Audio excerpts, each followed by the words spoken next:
channel, guys, with me, Poison Smurf, and in a Division 2 video. Today we're going to be taking on a challenge sent in by a viewer, but before that, remember guys, if you find today's video helpful, remember to drop it a thumbs up. If you didn't like it, hit a thumbs down. Any questions about anything, drop them in the comments below. I do try and get back to everybody. Today we're going to be taking on a challenge sent in by a viewer. So David Bedford Powell sends in, I have a challenge for you. What about a fire build? Burn everything in front of you. So, who are we to say no to a challenge? So today I'm going to show you my favourite crowd control build. A status build that can control any room, people, robots, doesn't matter. Everybody, everything is going to catch fire. I mean, robotic dogs are going to be kneeling at your feet with nothing to do. It's going to be raining drones. It's fab. It's absolutely fantastic for the summit. So saying all that, let's get into the build.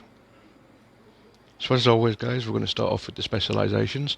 Now I'm assuming some of you will probably think that I'll be going for the firewall for the extra 20% burn duration with this being a burn build, but in fact no, I'm actually going to be going with the technician. Now there's a few reasons why, now let me explain. So to start off with, we've got gain 15% bonus armor while aiming a skill.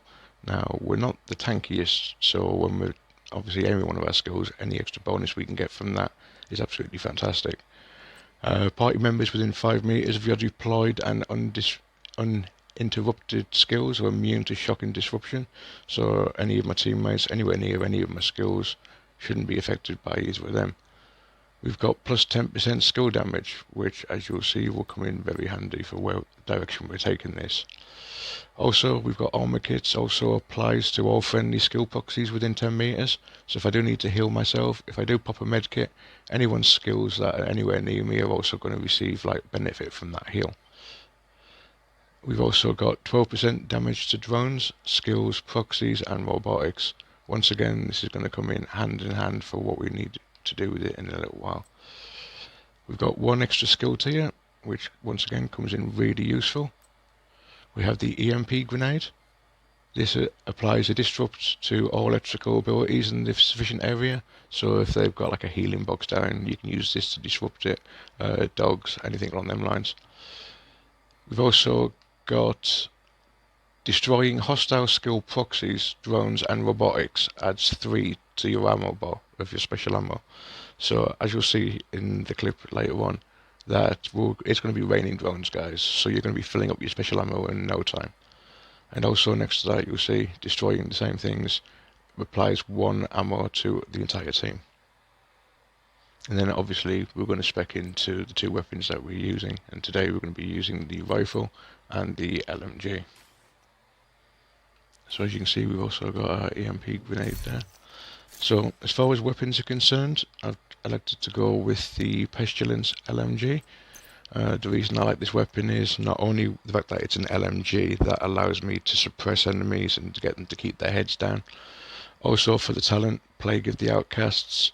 So when you hit, you apply a debuff dealing 100% weapon damage over 10 seconds. This can stack up to 50 times. Now because we're running the Val mask, that allows us to change that debuff into extra damage, plus also it's another status spreading around the room.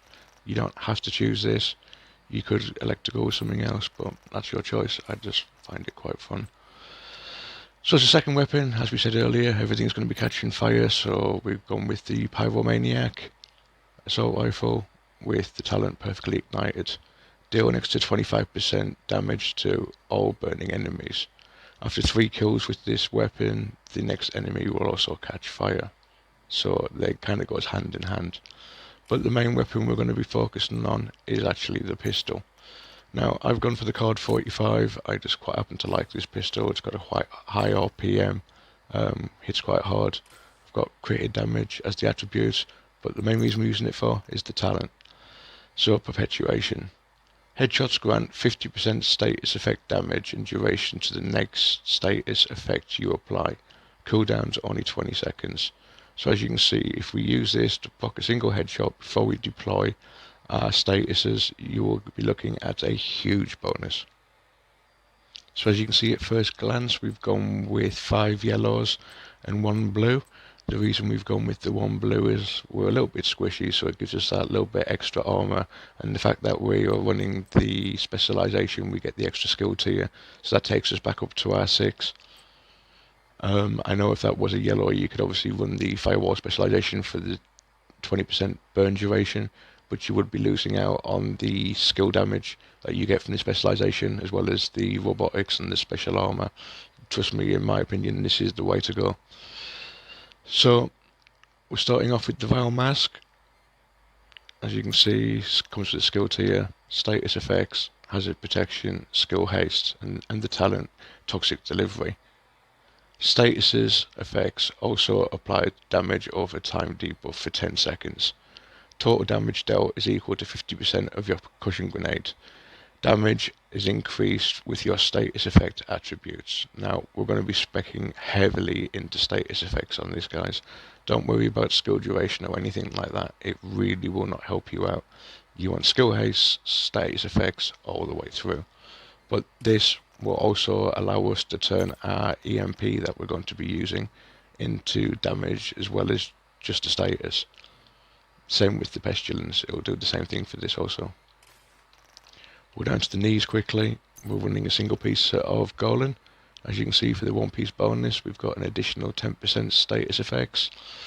Like I said, we've gone for armor just to make ourselves a little bit tanky. This one rolled with maxed out armor regen, which I'm not going to turn my nose up at. And once again, maxed out status effects.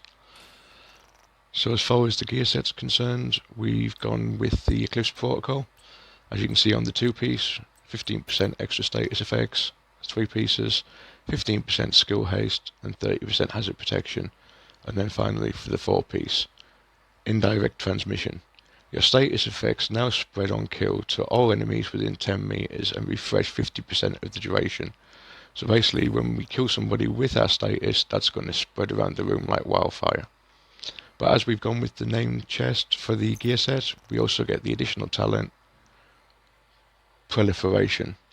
Increases indirect transmission range from 10 meters to 15 meters, and increases the percentage of damage from 50% to 75%. So not only are we adding an extra 50% to our spread radius, we're also including an extra 50% damage. Teaming that up with the same Eclipse bag for the named talent. Now I'm sure some of you already know, Symptom Aggravator amplifies all damage you deal to status affected targets by 30%. Now, as everyone's going to be under a status pretty much all the time, that's another 30% amplified damage. Once again, skill haste, status effects. It was exactly the same on the chest, status effects and skill haste. As far as the holster is concerned, no surprises, skill tier, status effects.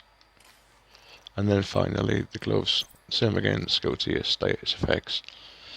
Now, I have experimented in crafting, recalibrating, changing the status effects for skill damage, and it doesn't really work out.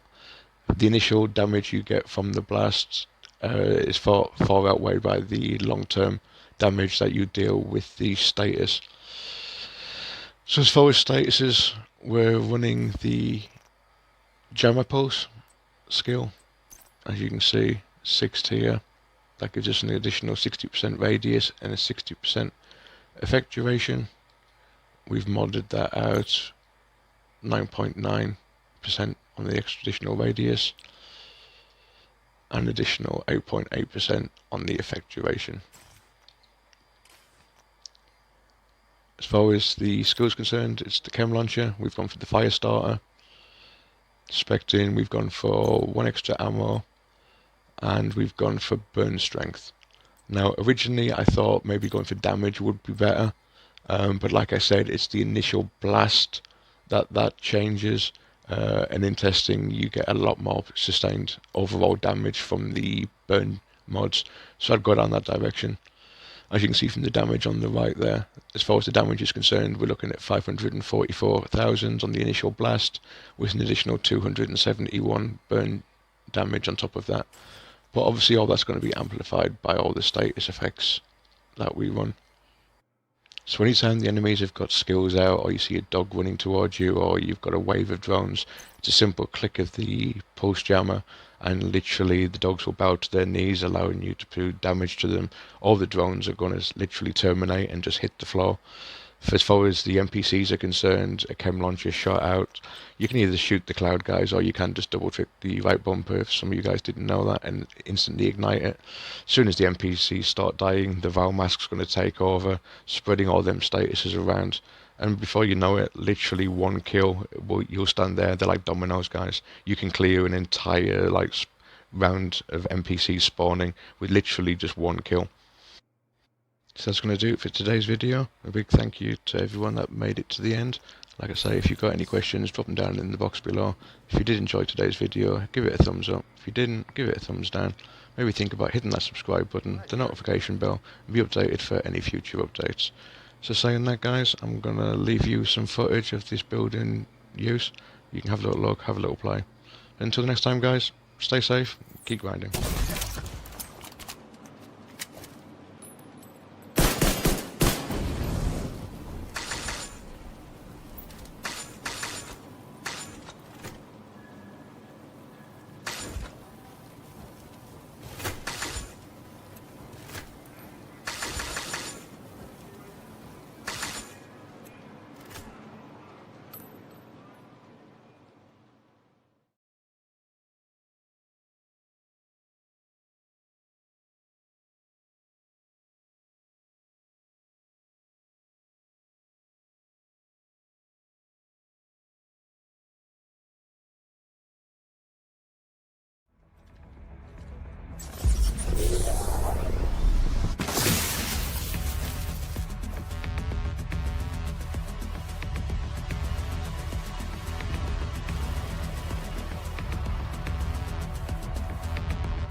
Gonna need a new vest.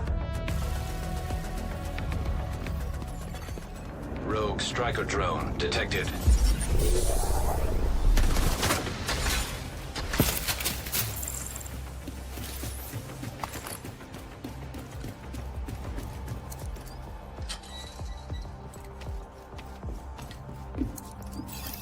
Shit for my suit.